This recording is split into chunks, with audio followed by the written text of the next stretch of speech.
Welcome to the Uncommon Living Podcast, where we host dialogues in the science, experience, and practical wisdom of cold plunge therapy for building physiological and psychological resilience. My guest today is a firefighter who injured a testicle during a training exercise. Naturally, his testosterone plunged down into the 200s. But he brought it back up to healthy using ice baths before exercise. I injured myself in 2007 at work in a training exercise wearing a full body harness. Fell 20, 30 feet or so, and the harness, the belay attached to the pelvis caught me, and it ended up crushing my left leg pudendal nerve, and then also my genitalia, specifically my left testicle, was damaged very badly, and I ended up getting compartment syndrome in my scrotum, which is swelling without resolve, or they thought it was compartment syndrome. I never got diagnosed, but the doctor later on was like, I bet you had that based off these pretty gnarly photographs. I ended up becoming hypogonadic from that traumatic insult to Can you explain what hypogonadism is? That is when your body doesn't produce as much or any testosterone. And people that have had like testicular cancer, or for example, I mean, and I hate to compare myself to it, but if you have a dog, a male dog that is just too aggressive and, you know, peeing on things, what do? We take them to the vet and we neuter them. That's removing their testicles.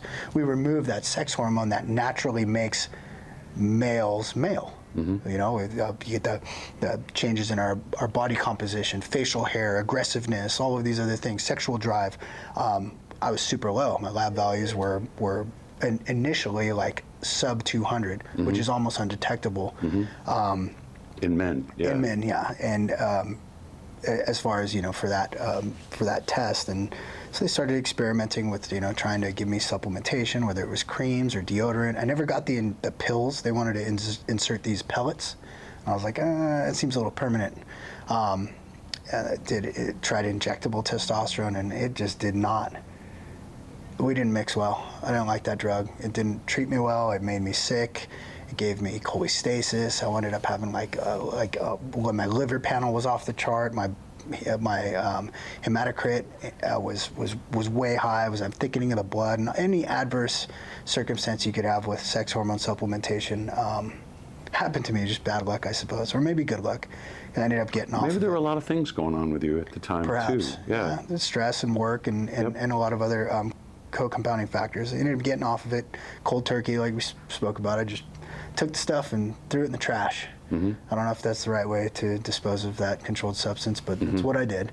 I threw it away and got it away from me, and suffered for a little while. It was no fun, depression, and not in the sense of like where you know, like suicidal ideation or anything like that, but I just didn't have any drive to do anything. Mm-hmm. I don't want to do anything. I just want to sit around and take naps, and really, I got to go to work, and I just forced myself to go through the motions. And I fell into this like beautiful accident, is what I like to call it, because I started doing ju-jitsu to try and like motivate me to do some other things, and there were some other things going on in my life that drove me towards ju-jitsu to try and like have some of what we talked about, that like escapism. Mm-hmm. Give me this temporary 1 hour for myself, and I don't have to think about anything else when I, you know, put on the gi and tie the belt and go on the mats. Like, for this 1 hour, it's mine, and I don't have to think about paying the bills or going to work or going to the kids' soccer practice. This is for me. Well, I wasn't very good at it, like most people aren't when they start something new. But I really, really wasn't good at it. And even my coach, my professor Mark, says it all the time. Anytime he gives me a stripe or promotes me in a belt, he's like, this was the worst white belt I ever had. Like, it took me almost 4 years to get a blue belt, which is a long time, because I sucked, and I still suck, I guess. I think we always suck at jiu-jitsu, us that do it. We always think we suck, even if we are maybe decent at it. But with that being said, I was so sore because I was getting my butt kicked really bad all the time. I would go and jump into my pool, and it just happened to be wintertime. And the pool I had was a saltwater pool, so it got really cold in the wintertime, and it wasn't heated, obviously. And I would jump in there, and I'd thrash around and like move my arm that was hurt really bad, and I'd just go in there for a couple minutes and kind of get numb. And then I'd hop out, dry off, put on my gi or my gi bottom, and grab my bag and go to jiu-jitsu. And as embarrassing as it is talking about my genitalia and crushing them and all these other things, I noticed after about a week and a half or 2 weeks of going in the pool and being cold in the wintertime and then going to jiu-jitsu, it was all by total accident because I was so sore, and I don't want to take Tylenol or Advil every day and get an ulcer or mess up my liver. I'm very much, because of my wonderful mother, believe in more holistic approaches to things. And anyway, where I'm going with this was I started waking up in the morning with erections. And I was like, what the fuck? That's not consistent with low testosterone. No, I'm like, what's going on here? Yeah. Like, I'm like 18 again? Like, what's happening? And then I noticed, maybe like a couple days or another week later, like my muscles were like dense again. And I had vascularity in my arms, and I was losing weight quick because I'd put on a lot of weight. I was up to about 206 pounds. That was heavy for my frame. I'm 5'8", I weigh like 176 now. And I was chubby, and I was sluggish, and I was slow, and now all of a sudden I'm waking up with a boner, and I have veins in my arms, and I'm ready to go, and I want to flip shit over. Like I'm like, what is going on here? Went to my doctor and drew my labs, and he's like, come on, dude, what are you taking? Did you drive down to Tijuana and get some little protein in a vial? I'm like, no, dude. Like, he's like, well, whatever you're doing, keep doing it. And then do you remember the numbers? I'd have to try. He moved back to Canada. He's a great doctor. But I know I was really low in 200. I want to say it was like in the fives or 6s Which or most something. doctors would say, oh, that's normal. But for me, it was a huge contrast between what it was. And he's like, what are you doing? Are you taking, he thought I was taking, it was back on the sauce. And I was like, no. Then the seasons changed. The pool heated up. I kind of started going back down. I'm like, what is going on? So then I got, a trash can from work. It wasn't a trash can. It was like this blue empty barrels, and they had a bunch of them. And I asked somebody, I'm like, what are these for? And they're like, yeah, you can use them. I sawed the top off of this barrel and rinsed it out really good because I don't know what was in there. Hopefully it wasn't bad. But started filling it up with ice and sitting in it at work. And then I'd go work out and drag fire hose or put on my air pack, and I was just totally experimenting, like seeing like if I could do breathing exercises in the ice and see how long I could make my air cylinder last on a self-contained breathing apparatus. And so then I, got this little ice barrel, and I was getting ice from the firehouse and doing it at home as much as I could. But ice is expensive, and moving it back and forth in Yeti coolers to the truck, and people, and then it's summertime, and then the firefighter's like, hey dude, there's no ice, and everybody, Captain used it all. Stealing all the ice, and they can't fill up the ice chest, and it's 109 outside, and we can't keep our Gatorades cold for rehab after a structure fire, and I get it. But what ended up happening wasn't just me taking the ice, like other guys started doing this too, because they started being like, what are you doing? I'm curious, what's this about? And I'm like, man, I don't know what it is. Like when I do this, I feel fucking alive. Like it turned something back on in me that was broken. And anyway, so other guys started stealing the ice too. And then it turned into this whole debacle, and no more ice baths at the station. And they're working on trying to get them back and figure out how to go about it the best way with, a managed approach to the human resource concerns and other things that go on in municipalities. But every fire department, every police department, every paramedic, EMT, private company should be investing in their employees' health. And if all they need to do is sit in a bucket of ice to make them feel better, whether it's PTSD resolution, hormone mitigation, mitochondrial reset, cancer reduction, they should be looking at buying a bigger ice machine and a bigger tub or whatever it is that they can sit in to fix them, whether it's a Morozco or anything of the like put people in cold water. Clearly, we're here talking to you today because Morozco, in my experience and my experimentation, as anecdotal and juvenile as it may be in the scientific method, and it's clearly subjective, in my opinion, that this is the best one on the market. My testosterone resolved, though, and it's still good. I had it drawn the other day. We talked about the NFPA physicals because we were talking about an agency here in Arizona that prohibits the practice, similar to the department that I work for. doesn't really prohibit it. It's just not sanctioned, and you shouldn't be doing it on duty. So people avoid it because they don't want to get into trouble, right? It's still kind of on the fringe. With that versus a clear prohibition and policy to not do it, I think is a little wild. But again, I don't work for that agency. I'm not in the management or leadership of that agency to speak,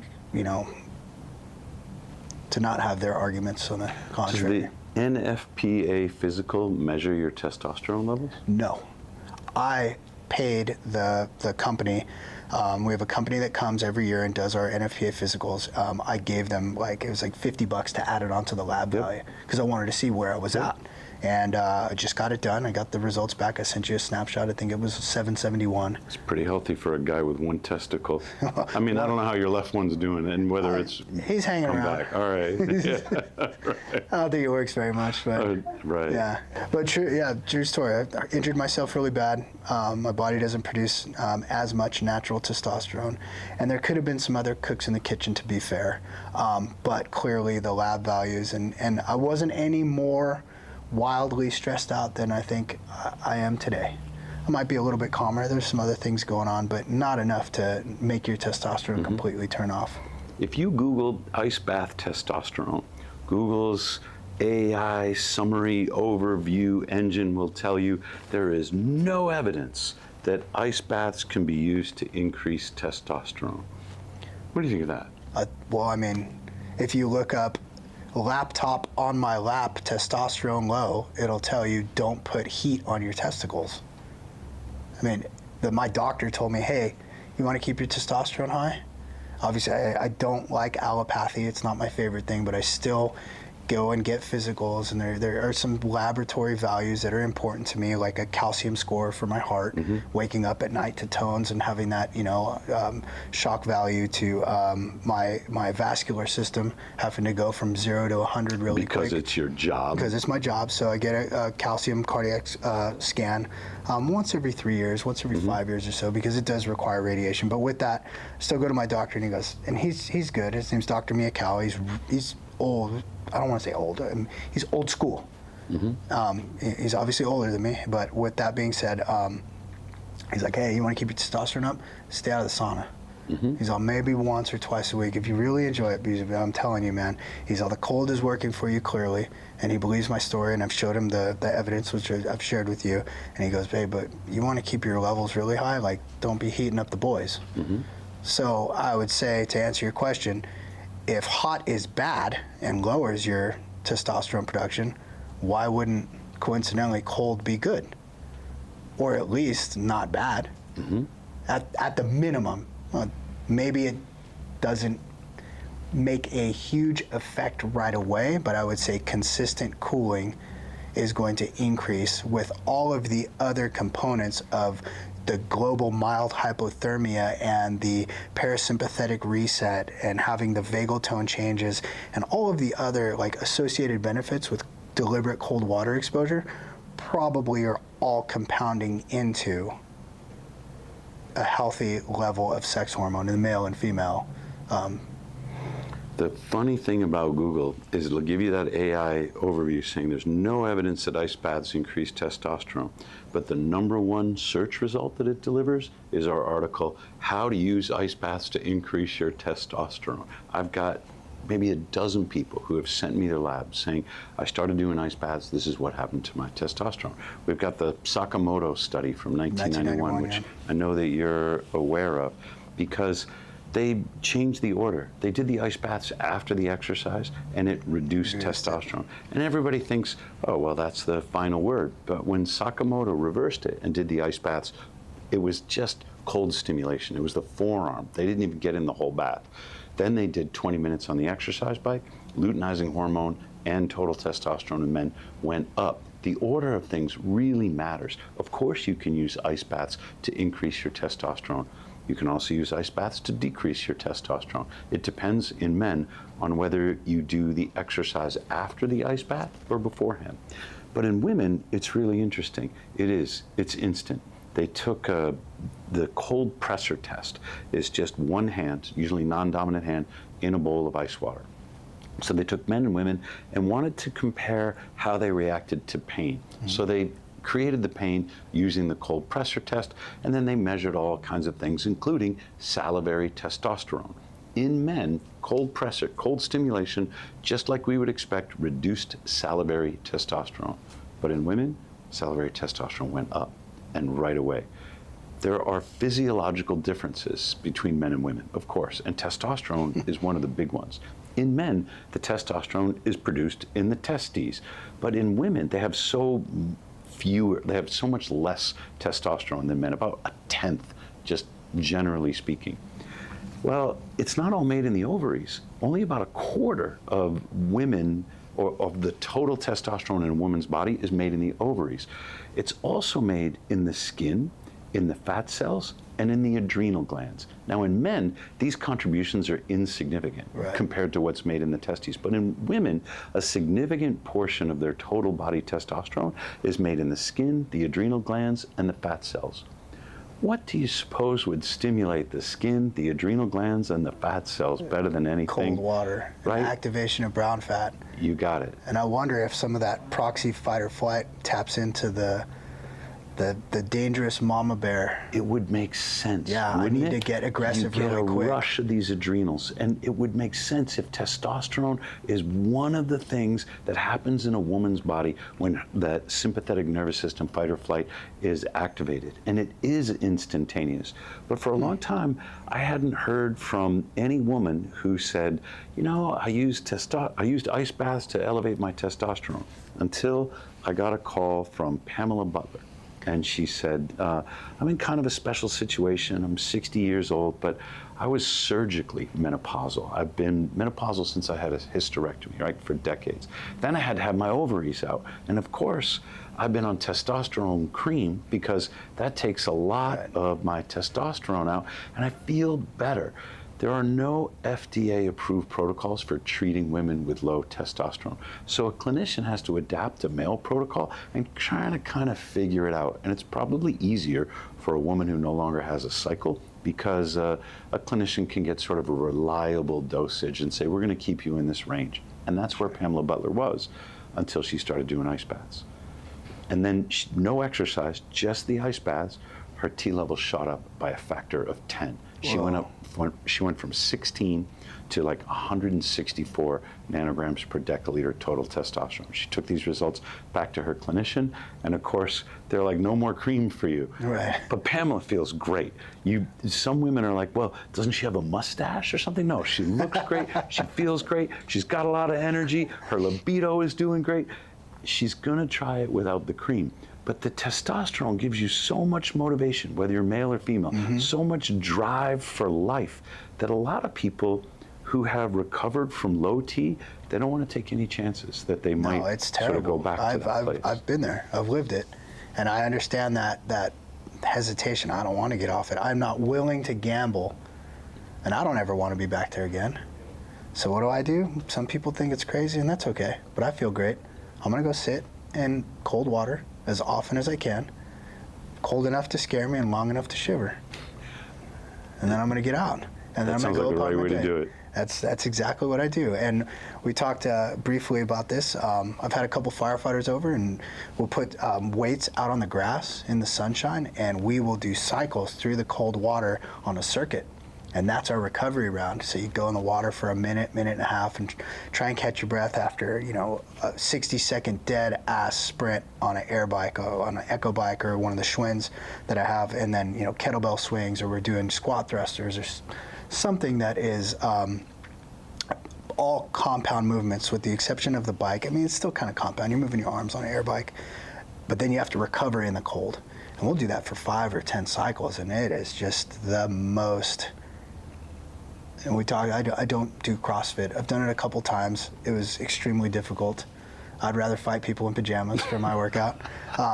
That's my ju-jitsu. But with that, those ice cycles, those cold water cycles, and then going through, I wonder if the blood not being viscous and allowing for oxygen and offloading carbon dioxide easier through the alveolar membranes allows for a more potent VO2 max while you're exerting, and then getting back in and having that vasoconstriction and forcing out lactic acid from the periphery. And I was talking to Amanda too. I was like, after about 2 or 3 cycles in the ice, I have to stop my workout and go pee. So I know I'm flushing lymphatics. Yep. I know that I'm doing that, and it's wild. And the few people that have accepted the challenge, my boys do it with me. They think it's fun. How old? My 17-year-old and my 15-year-old. All right. And my youngest one, he just likes to get his friends from the neighborhood to come over and jump in the cold water, and they'll stare at each other very intensely to see who's going to be the chicken first. And It's great. it's great. It's what they do. very machismo, and I love it because it's a very juvenile way to introduce his friends into something that he sees his dad do, and I take some pride in that. But the boys do that same workout with me, and it is. I invite anybody that has a cold water therapy device to move some workout equipment next to it and cycle in and out and in and out if you don't have any pre-existing. It sounds exhausting. It's not, though. Afterwards, I'm totally energized. You have a lot of energy. I'll do that sometimes, and then I'll go to jiu-jitsu. And I mean, I drink a lot of coffee, but not that much coffee. How do you sleep? Fantastic. Yeah? You Every track night. your sleep? I do track my sleep. I have a Whoop. I track my sleep often, and also I did notice a difference. I have grounding sheets. And I'm not sure. The only thing that I remember, and I haven't slept without them. Well, last night we slept without them. There's no grounding sheets on that bed that we were on last night at my mom's house. When I first got the grounding sheets, I had really vivid dreams for about a week and a half. It was weird. And then it stopped, and I just slept good. But I do track my sleep, and I do notice that if I don't go in cold water for a day or two just because of work or just having a busy life. It's not something every day I'd like to be able to, but maybe not every day I can fit it in just because I got stuff going on. And I know 3 minutes sounds like nothing, but sometimes it's a lot when you got 3 kids and 3 different practices to go to or whatever your schedule's like. But I do notice that if I don't get the cold water in throughout the day, I'll be more restless at night. And I do track the ice baths when I go on my Whoop, and I'll put it in there in the time that I did it, so it's stacked in there. And it's a very intuitive, obviously data in, data out, but the analytics as to, it'll give you a report every month that says this behavior increased your sleep or this behavior decreased your sleep. So for example, you have alcohol consumption or a meal close to bedtime is one of those selections that you can put in there every day. It asks you like this little questionnaire. What did you do yesterday? Did you see natural light upon waking? Were you on your phone 15 minutes before bed? Ask you all these weird questions. Did you ice bath? Did you sauna? Did you ground? And those are all on there. And I noticed that me answering those questions, and then a month later, it's like, we noticed that you had like a 27% decrease in your deep sleep if you didn't ice bath. And that's what it told me. So I was like, well, clearly I know I need to do it more. So it was just telling me something I already knew. You've been monitoring your heart rate when you're in the ice bath too. Tell me about what you're seeing there. I notice, going back to the grounding, I do not get as deep of a dive in bradycardic change from the sauna buildup. Typically is where I'm tracking this in contrast therapy, getting my heart rate up pretty high in 150s, 160s territory, really uncomfortable to the point. Exclusively from the sauna? Yes, I haven't tracked it doing a workout. Okay. But just with the sauna seems to be the easiest way to get horribly uncomfortable. Right? Everybody can agree that a super hot sauna for a long period of time invokes a little bit of a panic. Like, I need to get out of here. Like I'm cooking. And go out and go right into a cold water tub, or I'll go right into the Morosco, and looking at the graphs of the breakover and the subsequent dip in your heart rate. And my heart rate is much steeper. The dive is much steeper in a grounded cold plunge. And so to touch on that, but I mean, I'll have drops of 100 beats per minute within, like whatever the range is from start to finish. But I mean, that's a huge dive. Okay, so you might be at 150 in the sauna and go down to 50? 50 or when you're 40 or 33 is the lowest I've ever gotten. You've gone down to 33 beats per minute as your heart rate in a cold plunge. Yes. That's remarkable. I didn't die. I'm here. You're here. Yeah, I didn't die. Right. And then when you came out, you kept monitoring? I did, and I went right back into the sauna, got a drink of water, went right back into the sauna to build back up and practice that contrast therapy on the regular. I've posted about the Mamalian dive reflex. Yes. And it's not something that happens when you're in the shower or when you're doing the cold pressure test. It's not something that happens with partial body cold water immersion. But when you go all the way up to, say, your clavicles, your armpits, I go all the way up to my jawline, you know. Now, your body has no choice but to prepare itself to dive. It thinks you're going in. You're going to go get lobster or gather mussels, or maybe you're going to do spear fishing or something like your ancient ancestors would have done. The heart rate goes down, even though, and this is counterintuitive, the metabolism is going up. You can get a continuous ketone monitor, and you can see how much fat burning increases as a result. I mean, it's showing, hey, there's more ketones in your bloodstream, and that's part of the fat metabolism. So you know metabolism is going up, and yet heart rate is going down. Breathing will slow, your brain will go into a more meditative state, and all of these are designed to allow you to dive for however long you need to go down there so you can go find dinner. It's paradoxical how one part of you feels like fight or flight, you get the adrenaline rush, your liver releases, increases your blood glucose levels by releasing glycogen into your bloodstream. Gluconeogenesis. Yeah, and it's saying, we don't know what's going to happen, but it's going to be rough, and we have to prepare this body for a fight. But it takes about 30, 45 seconds, I've noticed, for your body to switch, or maybe it's your brain or your psychology that switches, that says, all right, there's not going to be a fight. We're going to slow the breathing down. We're going to structure that response. We're going to get meditative. We're going to slow down the production of carbon dioxide in the bloodstream so that we can do whatever else is going on here. And it takes a little bit of discipline to get yourself to realize that you're, at least in the immediate exposure to the cold, to stop that uncontrollable panting. That we all have to then, okay, be present, be mindful. It helps me to go underneath the water first thing. I do that too. I have to, and clearly I don't have a beautiful long locks that I'm worried about having to blow dry and or flat iron out afterwards. But with that, it helps me to realize quickly that or at least maybe trick my body into realizing quickly that I'm not going to die right now. But I think the mammalian dive reflex is super important because into which that activates the brown fat to keep you warm in the core and cold on the outside.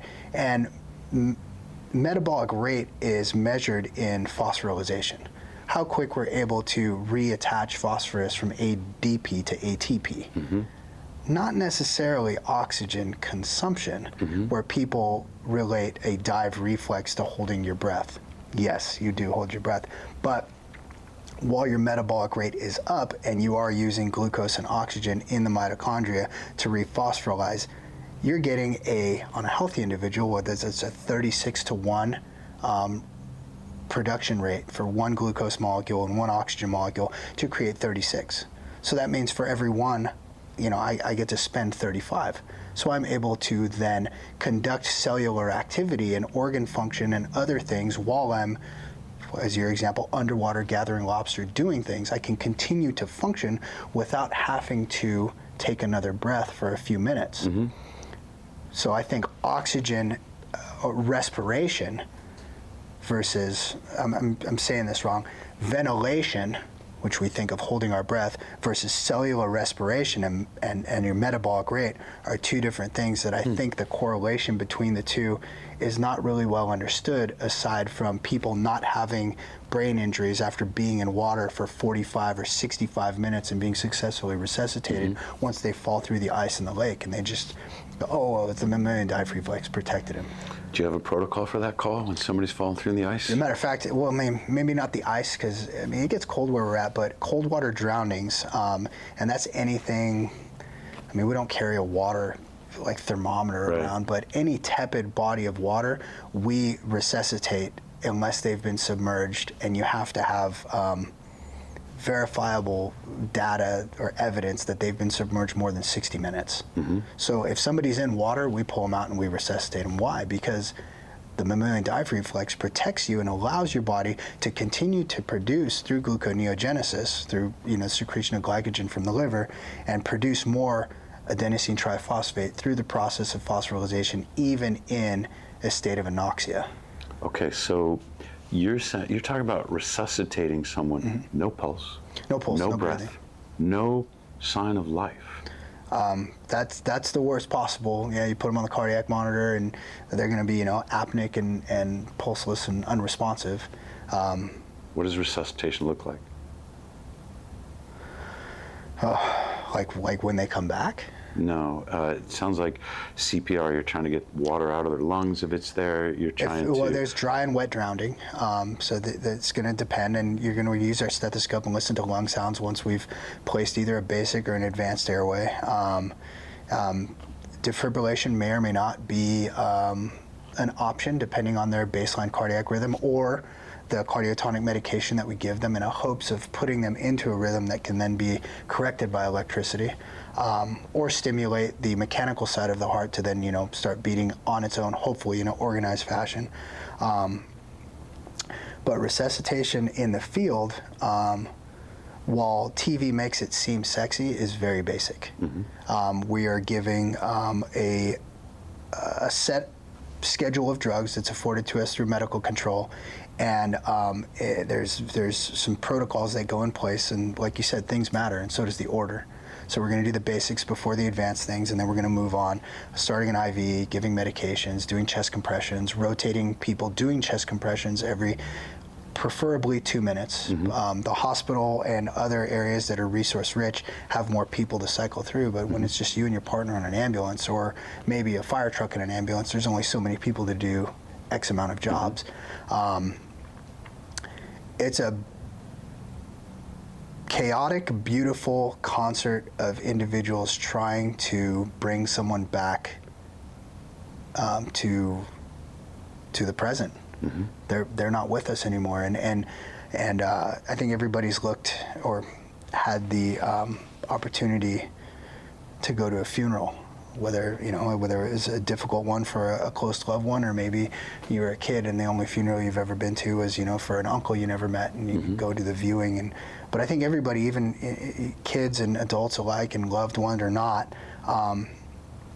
can attest that once that person's energy, speaking of grounding, has left the body and gone somewhere, that's just a shell. Sometimes on resuscitations you can tell, like, this is just a shell. There's no energy left. Or you'll have this feeling amongst your group, like, this person's still here. We should try harder. We're going to keep going and do more heroic efforts to try and resuscitate them. I think that vibe, that energy that is in that individual, call it a soul or whatever you want to call it, is real. And I mean, if you think about, the conservation of mass energy and all these other ideas or theories that go with it, energy can't be created or destroyed. It only changes form. So where does it go? Those are all those questions going on, and we've resuscitated people successfully. Matter of fact, we just had a gentleman come to the fire station and bring us dinner and sat down with us. We resuscitated him, and he was very, very thankful. He was pulseless and apneic. He had a work-related episode, some type of cardiac event, and we brought him back to life. And that was the first time I ever had somebody come and knock on the fire station door, like, "Hey, you saved my life," and give me a hug. I didn't know what to say. It was a beautiful experience. And my crew took pictures with him, and my fire department made a little video about his experience being resuscitated. But he still had the energy in him. I felt that, like, this wasn't I hate to say a lost cause, because we're going to give everybody that chance, but you can tell the difference between somebody who's still there, or maybe they've gone to wherever it is we go. And I think we all argue over how to get there, and that's the root over the human condition. Whether you're X religion or Y religion or whatever, like, we all agree there's something beyond this. It's a matter of faith. We just fight over how we're supposed to get there, and I think that's stupid. I talked to an emergency room physician. She worked in Baltimore for decades. She said her rule was 24 hours on a cold water drowning. 24 hours. They're not dead. She says people have showed up in her hospital and been resuscitated. For me, it's like brought back to life, because I don't work in the medical field. But she says you cannot give up on a cold water drowning, because it's not a coma exactly. Like, there are no signs of life, but she goes, 24 hours, she's brought people back. So there's no bright line. I mean, I think she mentioned with kids, now she didn't say it's easier, but they have a longer sort of window through which they can be brought back. And I think there are even more extreme cases than that. There is something about the cold that preserves the brain from hypoxic injury when there's no pulse, there's no blood flow, there's no oxygen going anywhere. But instead of immediately descending into a state of decay, there is something about the cold that is keeping things at a state of stasis until life can be restored. Like something futuristic, like a cryo sleep or something for interstellar travel, sort of or imagine, to something like that. Yeah. But 24 hours seems like a long time. Now you got me thinking about putting a Morozko in space. I should talk to Musk. But getting into managed care and allopathic medicine and the industrial complex of medicine, and with all that, like, there's a lot of things that are just, they don't feel right sometimes. Mm-hmm. And we are supposed to be outside in the forest, barefoot, swimming for lobsters, mm-hmm. doing all those things, and we've removed ourselves through convenience, and it's a slow, painful death otherwise. Like, I build machines. I'm an engineer. I don't really understand what happens inside the body as well as I understand what's happening inside the machine. We are not going back to teepees and caves. We're going to live in this technological world. We're not ready to give up our heated leather seats and everything else that makes our lives comfortable. The downside is now we have to seek discomfort. We have to bring it intentionally into our lives because all of the technologies that engineering has given us have made it so easy to just sort of live like a sloth. That's okay. We can create machines that will replace what has been subtracted from our natural environment when we can't get out into the natural environment. So far for me, this is the ice bath and this is the green light. It's the second best thing to nature. Exactly right. Right. And I mean, it's the closest thing you're gonna get, in my experience, to jumping in the river with my kids. And I mean, one of our most favorite things to do is go to Big Five or some sporting goods store and get a pair of new goggles for the season or a mask, and we're gonna go find a good swimming hole and what's coming. Go see what kind of treasure's down there. And the water's freezing and the earth is there, and we're barefoot in the sunshine where we're supposed to be. But to touch on your the machine, human body, any animal, we're just meat machines. You know, I think we're a lot more complex than machines. No. We're a system of articulating organs and tissue working together to accomplish a task. And while we're sentient and we're conscious and we have all of these other things, you know, like feelings, wants, needs, reflexes, and what's the word I'm thinking of escapes me. It'll come back, but at the basic fundamental thing, like, I look at the human body as a machine. It is a meat machine. And if this system is not working right, what other systems is it going to affect? So for me in paramedic school, it made sense to me, being, you know, auto shop, metal shop, wood shop kind of high school guy, liking all these turning wrenches and building things and stuff. When I went into anatomy and physiology, and they're talking about the acromion process and the femoral acetabellum and all these, like, you know, anatomical structures I had to memorize, I was like, torque wrench, screwdriver, okay, this is just a machine and these are the parts of the machine. And I had to conceptualize it in a way that made sense. And I kept telling myself, it's just a meat machine. It's just a meat machine. It's just a meat machine, because that's how my brain works. So when I say that, I don't mean to make it like sound pejorative. No, we're not androids or machines or autonomous things without, you know, a conscious drive or any of the like. But to me, that's how I like to look at the human body, is that, well, I can fix a machine. Mm-hmm. So I like to try and think maybe I can fix people, at least in the short amount of time that and not in a sense of psychological. Like, there's no Freudian here to that. It's like resuscitating, what we talked about, you know, or helping them through some type of crisis, you know, whether it's, you know, a medical, traumatic, or psychological emergency into which we're called to. Now, I mean, Aaron does a lot of different things in the CVICU and keeping people alive, like when when my measures fail, that's where they go once they're once they are resuscitated or on the borderline of not being resuscitatable. They go and she and her team deal with that stuff. You and told that's me you were the delivery man. Yep, just a fancy Uber. That's it. A lot of the times the ambulance is indeed, sometimes you get to the point to where your scope of practice limits what you can do. I've reached the end of what I can do for you, even with online medical control, calling doctors, getting orders for different medications that may be considered exotic or rarely used in a circumstance that maybe skirts the fringes of what their normal application is in this course. Instead of emergency, you get on the phone with the doctor, hey, I want to do X, Y, and Z, it's within my scope of practice. But that scope of practice is still limited in the field, even for an advanced life support provider. That's why we go to the hospital. We don't leave you in your home like, oh, paramedics came and they started an IV and okay, we're gone. No, you need to go to a higher level of care, and that's where you meet the emergency room team, and then they transfer up into the ICU or cardiovascular ICU, and our talk of a resuscitation there, somebody with a heart that's not pumping or working properly for a myriad of different reasons, and then they're able to then carry them through. Those situations usually will kind of segue into managed care now, because this person that was resuscitated might need some type of very specific medication for their circumstance for the rest of their life. Now, I think in contrast, most of the things that we're dealing with in modern society, it makes me think no food, one problem, lots of food, lots of problems. Like, we have a lot of issues that aren't very specific, like what I just talked about. A person that was resuscitated that now needs managed care for some type of cardiovascular infarct or insult or whatever the case may be.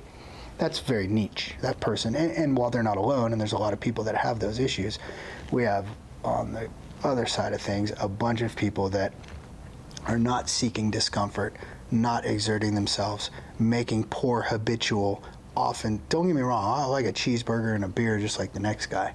But if you do a cheeseburger and a beer every day and just watch Netflix, What's wrong with a cheeseburger? nothing's wrong with a cheeseburger. It's delicious. But if you do it all the time, and you're eating ultra-processed foods and you're expecting a pill to make it go away, you're never going to fix it. If you don't go outside, you don't get in the forest, you don't invest the time in yourself, you don't seek the discomfort, you don't put yourself in a situation psychologically, physically, and metabolically to better yourself, there's a lot of habituation that comes with, I think, the people that are willing to put themselves into an ice bath. That comes along with those benefits. So I'm going to thank you for coming down. Thank you, sir. It's been great having you on the couch.